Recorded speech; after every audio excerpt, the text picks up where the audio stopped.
Just ahead on American Black Journal, there's a new book out that promotes the important role African-American fathers have in their children's lives. We'll talk with one of the book's authors, who is a native Detroiter. Plus, there's a unique program in Ypsilanti that's helping to bridge the digital divide by connecting young people with senior citizens. We'll explain how it works when we talk with the founder and some of the students. That's all coming up next. Lindsay wants to know. So I'm curious, what's DTE Energy doing to improve their customer service? Why don't we take a ride over there and let Rachel tell us? Hello. Hello. Take a walk with me. Here at DTE Energy, we're working very hard to improve our service, like answering every call under 1 minute and resolving the issue on the first call. Wow, no passing the buck, huh? Nope. And plus, we're adding over 100 customer service jobs right here in the state of Michigan. I need to get a real job. I'm going to send your application. Thanks, Rachel. DTE Energy. Know your own power.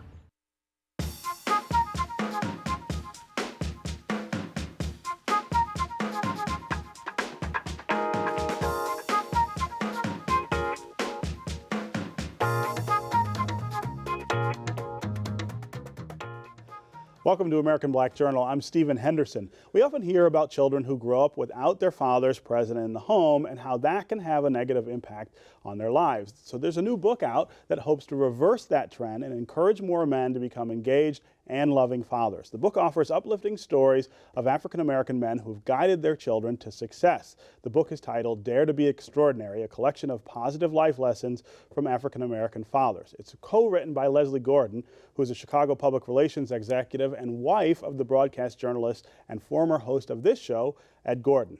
The other author is Bill Middlebrooks, a Detroit entrepreneur and community leader. We're pleased to have Bill here to talk about the book. Welcome back to ABJ. Absolutely. You are a guest from a couple of years ago. Absolutely. It's when you were very supportive of our efforts with the 100 Black Men of Greater Detroit. That's right. That's right. So you're back with another very community-minded project. Absolutely. Absolutely. Appreciate the opportunity to be here.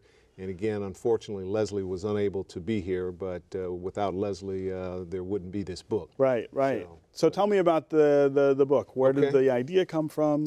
The idea for the book actually started when I was in high school.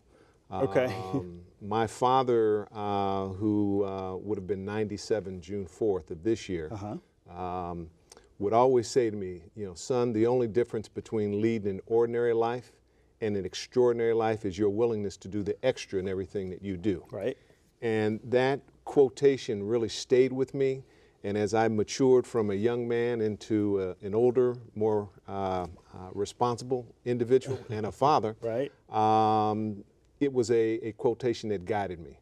And that, along with my experience within the 100, when you spend time with young children who don't have the benefit of a father in their homes, sure, or a father in their life, or a positive male role model in their life. My kids are gone, the empty nesters, knock on wood. They're doing well. Yes, doing quite well. And it was important for me to honor the memory of my father and do something that went extra and tried to make a difference in what I call bending the curve, and we can talk more about that as we move forward. Sure. And so you put this book together, which is really just a celebration, I guess, of fathers who are doing exactly what you say they should be doing. Well, in our conversation in our community, African American men have a number of labels. Yes. Some of them are good, and some of them aren't so good, and some are earned, and some aren't. But you don't hear a regular discourse about African American men as being good fathers, being engaged fathers, and being present. And I thought, along with Leslie, that it was important that we tell a story and provide compelling testimony that African American men can, have been, and continue to be engaged, loving, supportive fathers in the lives of their children. Right. So talk to me about some of the people who in the book, who I would know. All right. There are 20 extraordinary men and women, both famous and not so famous. Famous because if we didn't offer famous people, a lot of people probably wouldn't want to read the book. We're enamored with celebrity. But then the not so famous, because those are everyday people that you wouldn't normally hear about, that are doing great things. But we've got some people from Detroit here, former Mayor Dennis Archer, Reverend Nicholas Hood III, his bride, Federal Judge Denise Page Hood, Ron Goldsberry from Detroit here, And then nationally, folks like Russell Simmons, Good Morning America anchor Robin Roberts, former Congressman Harold Ford Jr., and then some folks that you may not have heard of. For example, Dr. Velma Scantlebury. Okay. She's the first African-American female transplant kidney specialist in the country. Okay. Major General Marcia Anderson, first African-American female that attained the rank of Major General in the Army. And least, and I forgot this one because she's a Detroiter, Right. is Rosalind Brewer. Right. Roz is the president and CEO of Sam's Club. Right. And so we've got an extraordinary list of accomplished men and women that have done some phenomenal things in their lives, and all influenced by their fathers. And influenced by their fathers. And Absolutely. that's why it's a book of men and women. Right. They're talking not about how to be fathers, but the influence that their Yeah. dads had on them. What we did is we explored the relationship and the impact that their father had on them to put them on a path To make them excellence. who they are. Absolutely. So talk to me about this bigger picture that Okay. you talk about, this bending the curve. All right. Well, the book is hopefully a platform to do that. The book is to help provide a roadmap and a testament that, you know what, we can do this and we need to do this, and maybe as a rallying cry. But this concept of bending the curve, this is what Leslie and I are trying to focus on, not only here in Detroit, but across the country in terms of forums that we want to try and sponsor. And that is, I was born in Detroit in 1960. The United States Census figures said for father-absent homes, all right, for white children that lived in father-absent homes, that number was 8% of the population. Okay. For In children. 1960. In 1960. Right. For African-American children, that number was 31%. Okay. Let's fast forward to 2010. Same census report, same analysis. White children, it's 21%. Right. For African-American children, it's 57%. yeah. In 2013, it's probably over 60%. That is immoral, it's wrong, and we've got to do something to bend that curve. I'm not naive enough to think that in my lifetime that I have left, that, you know, we're going to make a dramatic shift in that. Right. But if we can bend that curve from going like this to something like this, or albeit Sure. going down, then, you know, my time on earth has been useful. But and what is it that you think? I mean, you could probably write a doctoral thesis on Sure. on the reasons that those numbers went up, and it's important to note that they didn't just go up in the African American No. community, as you point out. They tripled, almost tripled among white Americans Absolutely. as well. But what is in your mind some of the sort of key levers there that you can pull to bend that back? In other words, what are the things that are making that problem worse that we need to attack? Well, here's the thing. As you know, as a member of the 100, our motto is what they see is what they'll be. Right. And so this book, this campaign is an effort to have more African-American men, women, and more importantly, children see African-American men engaged in the lives of their children.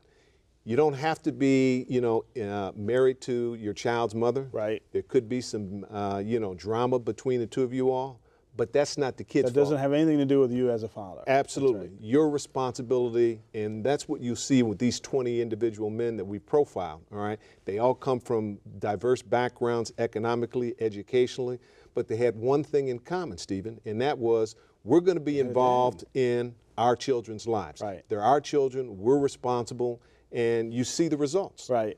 These are 20 extraordinary men and women that have learned great lessons from their fathers. Right. And when you say engaged, I mean, I Yes. think that a lot of people, that word is intimidating to a lot of people. In other words, they feel like you're saying, well, you got to do all these things that maybe I don't have time to do, or things that I don't have money to do. Okay. But I've always thought, you know, engagement as a dad means a lot of different things, and it doesn't mean anything about money. Right. It does mean time. Sure. But it's not this high pressure. These are the things you have to do. It is about building that relationship with your kid. It's about talking to them. It's about being there for them. It's about trying to demonstrate to them that no matter what's going on in their lives, they have the ability to count and depend upon you. Right. For being there, for whatever that, you know, occasion might be. And so I'm a fan of saying, you know, a lot of people talk about, you know, I want to spend quality time with my children. I say that's bunk. You need to spend a quantity of quality time with your children, because there's a difference. And that payoff is extraordinary sons and daughters. And that's what our community needs. Right. And that's what, you know, this book and these lessons that these 20 extraordinary men have provided for their sons and daughters. Right.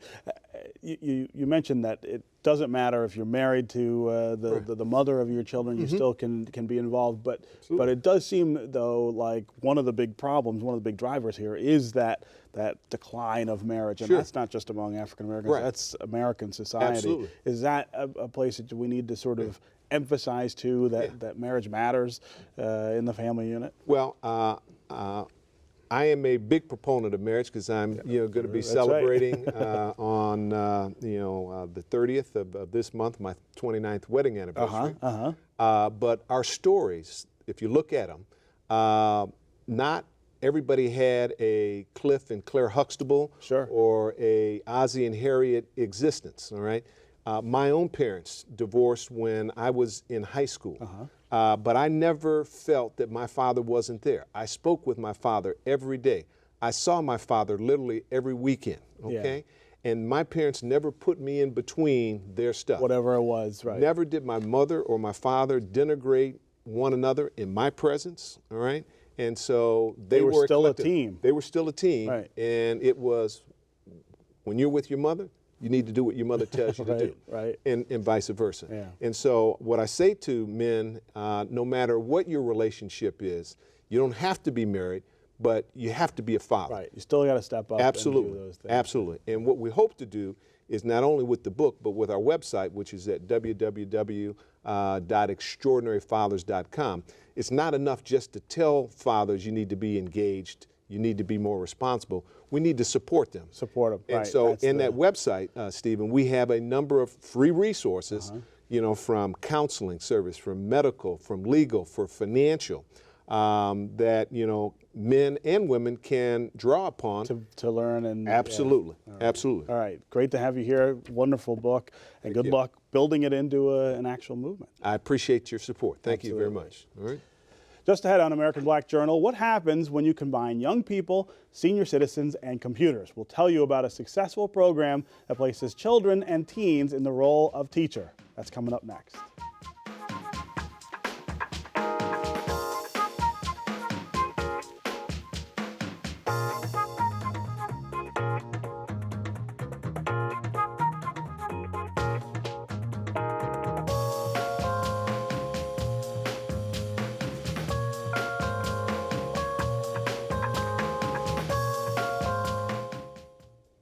A program in Ypsilanti is proving that everyone can learn no matter what their age. Residents at a senior citizens facility are learning to use computers, and their tutors are youths ages 8 to 17. Young people also learn how to build and repair computers. The program is run by a nonprofit organization called Behavior Workshop. Joining me now is Tyrone Bridges, who's the founder and program director, along with 13-year-old Shy Swinton and 14-year-old Tyree Bridges, students in the Ypsilanti Community Schools. Welcome to American Black Journal. Thank you for having us. So this sounds like such a cool program. Like the idea of kids sitting there teaching adults how to use computers addresses, you know, multiple problems all at the same time, right? Right. I never imagined it myself, but these group of kids have, including my son here, actually taking this program. Is that your son? I wouldn't have noticed. Yes. He not only has almost your name, but he looks like you, right? Yes.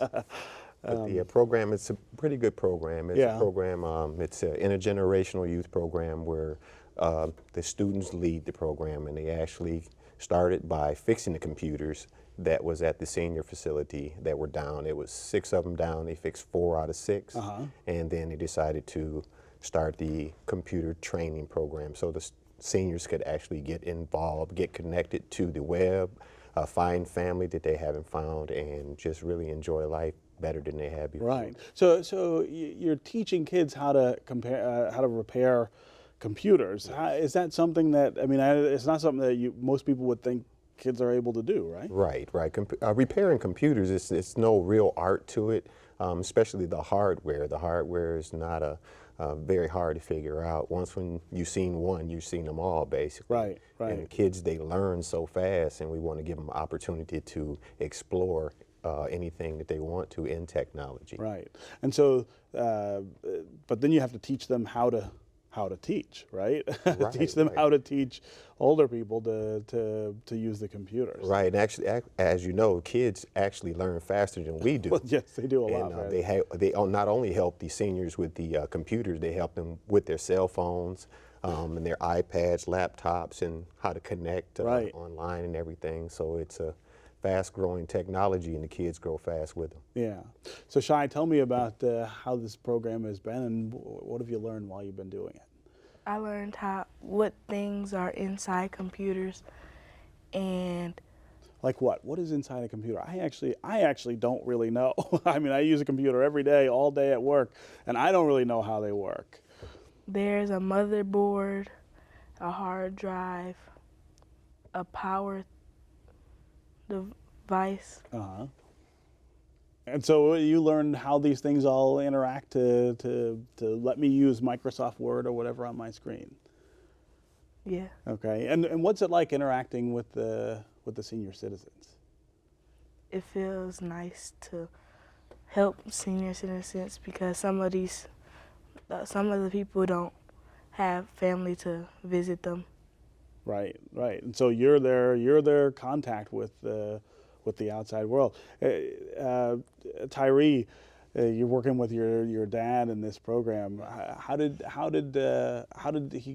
you come to be interested in it? Over the years, he used to take me to all sorts of places, like around Gilbert's. We help seniors how to use computers there also. Uh-huh. And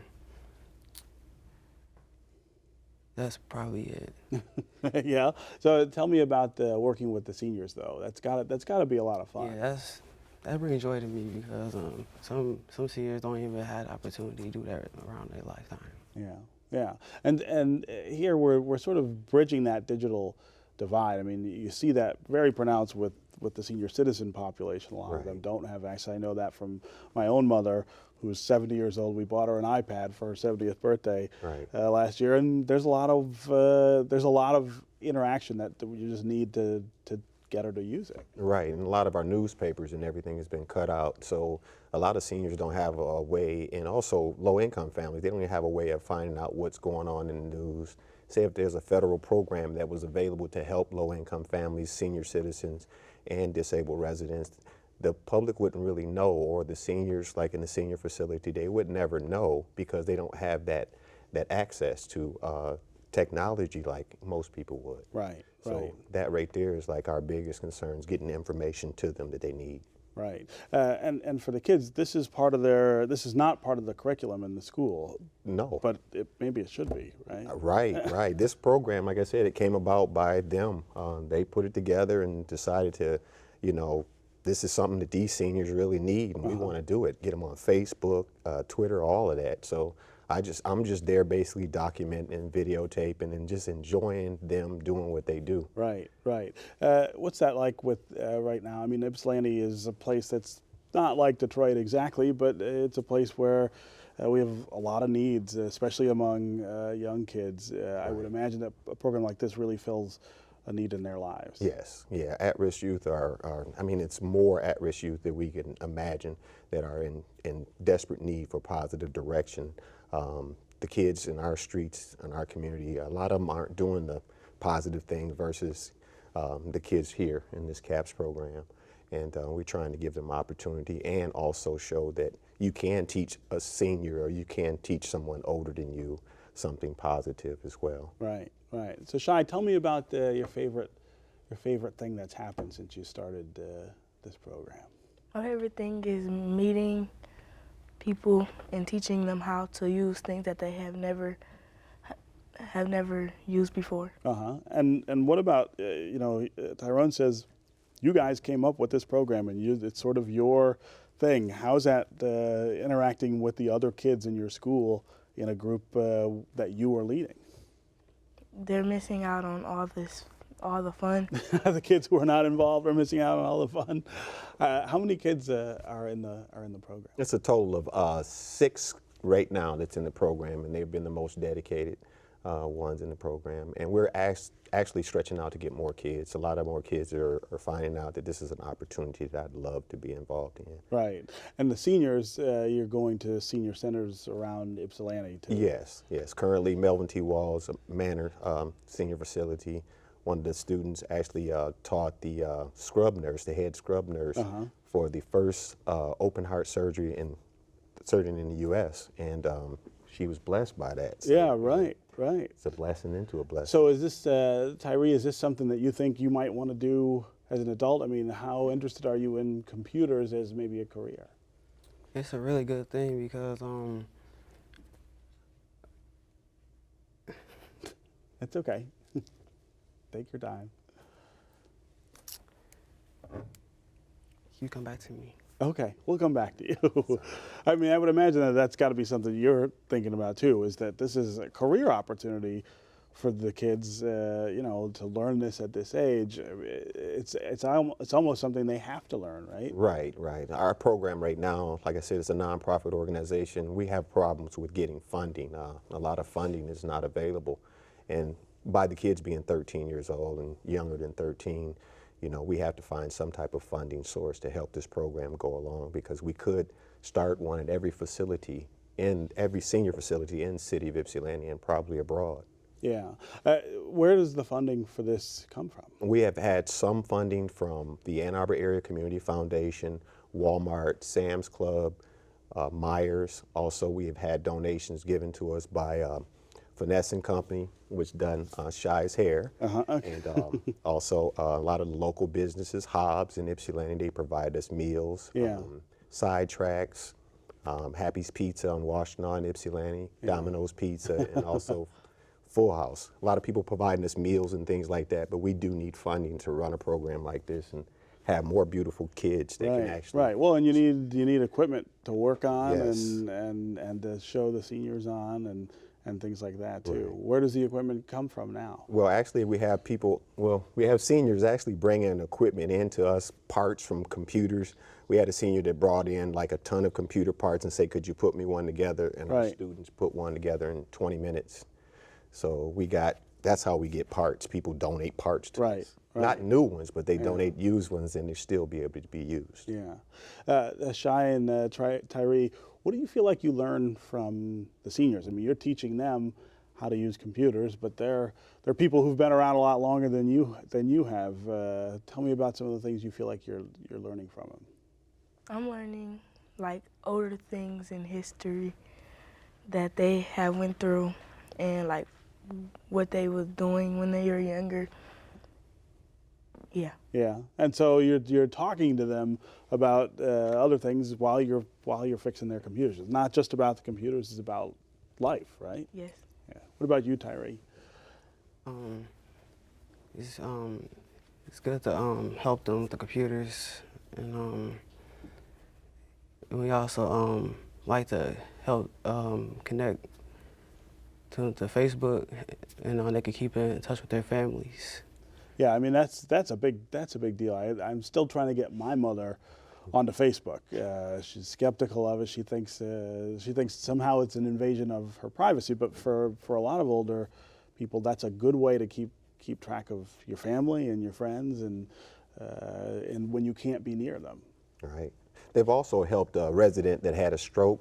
And her mobility has improved since they've been working with her on using the mouse and doing typing programs. So they do a lot more than actually that they really realize right now. At such a young age, kids don't know the impact of their teaching. Yes, and then also what they're receiving from the seniors. They're receiving a lot more right now than they've ever received, you know, especially in the summertime. Usually kids want to go have fun. Yeah, well, I was going to say, I mean, summer seems like this would be the perfect program for the daytime for when they don't necessarily have as many other things going on as they used to. Right. Yeah. What's been the reaction of the schools? I mean, are the schools at all interested in this program? Or? Currently, the Ypsilanti Public Schools are merging to the Ypsilanti Community Schools. Right. And we have a very supportive person that's been with us. He's the superintendent of the entire school district. His name is Scott Menzel. He's been communicating with me via email, helping us out.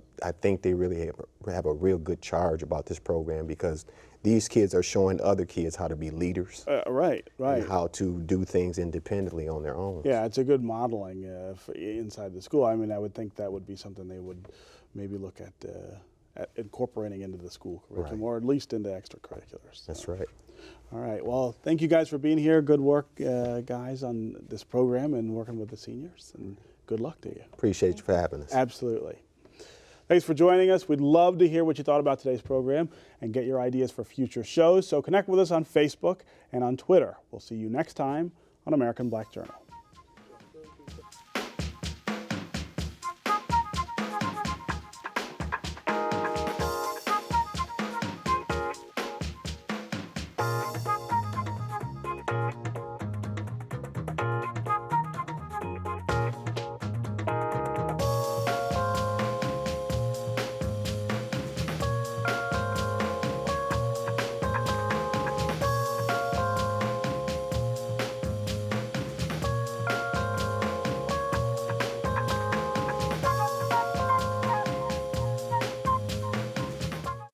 Lindsay wants to know. So I'm curious, what's DTE Energy doing to improve their customer service? Why don't we take a ride over there and let Rachel tell us? Hello. Hello, take a walk with me. Here at DC Energy, we're working very hard to improve our service, like answering every call under 1 minute and resolving the issue on the first call. Wow, no passing the buck, huh? Nope. And plus, we're adding over 100 customer service jobs right here in the state of Michigan. I need to get a real job. I'm going to send your application. Thanks, Rachel. DTE Energy. Know your own power.